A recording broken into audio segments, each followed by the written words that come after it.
Viloyatimiz hududlari bo'ylab kuz-qish mavsumiga tayyorgarlik ishlari amalga oshirilmoqda.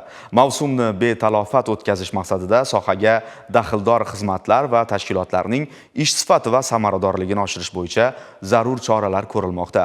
Muxbirimiz aholini issiqlik bilan ta'minlash hamda viloyatda mavjud ko'p qavatli uylarda bajarilayotgan ishlarni o'rgandi. Hozir shu haqda.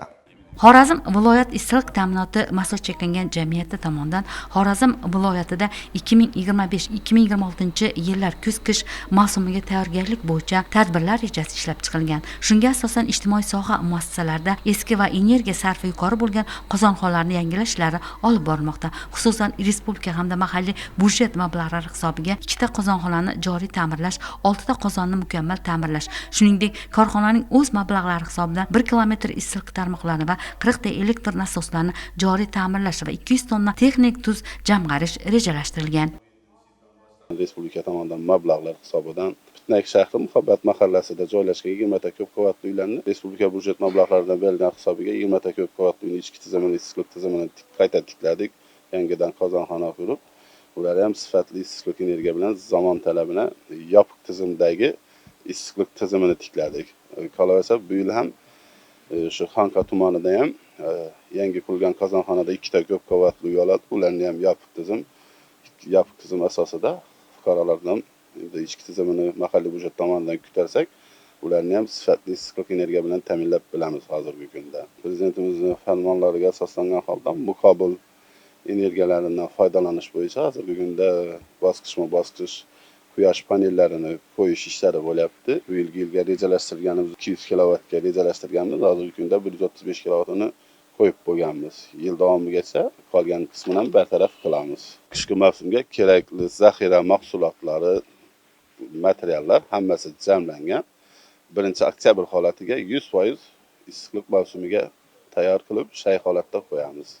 Urganch shahrida Al-Xorazm shaharchasida yangi O'zbekiston massivlari jadal sur'atlarda barpo etilmoqda. Ushbu massivdagi uylarni issiqlik ta'minoti bilan ta'minlash maqsadida yangidan 2 ta qozonxona foydalanishga topshirildi.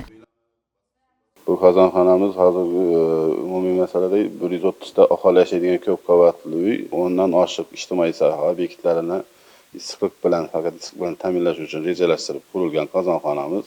2024-2025 yil kuz-qish mavsumlarida 2 ta ijtimoiy soha obyekti va 22 ta aholi yashaydigan ko'p kvartirali uylarni issiqlik bilan ta'minladi. Bu qozonxonamiz 100% avtomatlashtirilgan tizimda yangi toza mahsulot sifatli qilib ishlaydi.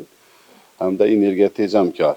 Energiya tejamkorlari ilgargi qozonxonalarga qaraganda 25-30% tarafida energiya resurslarini tejamkor hisoblanadi ishlatib. Bu qozonxonani quvvati 35 gigakaloriyalik qozonxona. Ilgari 35 gigakaloriyalik qozonxonalarda ishchi soni sifatidan qo'yadigan bo'lsak, bir smenada 3 ta ishchi, bitta laborat qo'yardik. 4 ta ishchi qo'yardik. Hozirgi munozzalliklari u tomonlama ham ishchi sifatida tomonlama ham bitta laborant bilan bitta mashinist bemalol o'zini ish qobiliyatini ishlab biladi. Bu qozonxonamiz 130 ta ko'p qavatli uy to'liq bitib topshirilgandan keyin qo'shimchasiga xuddi shundaydan yana bitta zamonaviy qozonxona qo'shiladi. Jumladan 2 ta qozonxona qo'shilib, shu yangi qurilgan Al-Xorazm shaharcha massivlarini 100% issiqlik bilan aholini ta'minlaydi. Va ijtimoiy sohalarni ham shu jumladan. Kelajakda eski energiya sarf katta qozonlarning o'rniga xuddi shunday qozonxonalardan bosqichma-bosqich yangisiga o'tamiz. Viloyatda 45.877 ta xonadondan iborat ko'p kvartirali uylar mavjud. Shundan 1.831 ta uylarga 31 ta boshqaruv servis kompaniyalari tomonidan xizmat ko'rsatiladi. 69 tasi bevosita mulkdorlar boshqaruvida va 59 tasi idora va tashkilotlar tasarrufidagi bo'lgan uylar hisoblanadi. Viloyat qurilish va uy-joy kommunal xo'jalik bosh boshqarmasi tomonidan 2025-2026 yillarda kuz-qish mavsumini betalofat o'tkazish maqsadida 185 ta ko'p kvartirali uy-joylarni ta'mirlash maqsadida manzilli dastur ishlab chiqildi. Xorazm viloyatida 2025-2026 yillarda kuz-qish mavsumini betalofat o'tkazish maqsadida 185 ta ko'p kvartirali uy-joylarni ta'mirlash bo'yicha manzilli dasturlar ishlab chiqilib, Xorazm viloyati hokimligi tomonidan tasdiqlandi. Boshqaruv servis kompaniyalarining 5 milliard 246 million so'm mablag'lari hisobidan 185 ta ko'p kvartirali uy-joylarni ta'mirlash ishlari bajarish uchun rejalashtirilgan. Hozirgi kunda 177 ta ko'p kvartirali uy-joylarni mukammal va joriy ta'minlash ishlari amalga oshirildi. Bundan tashqari O'zbekiston Respublikasi Prezidentining PK 410 qarori asosida viloyatdagi 27 ta liftni yangisiga almashtirish uchun 10 milliard so'm mablag' ajratilgan bo'lib, hozirgi kunda lift uskunasini yangisiga almashtirish ishlari amalga oshirilmoqda. Kuz-qish mavsumi davrida aholiga sifatli xizmat ko'rsatish maqsadida amalga oshirilayotgan bu kabi ishlar mavsum ko'ngildagidek o'tishiga xizmat qiladi.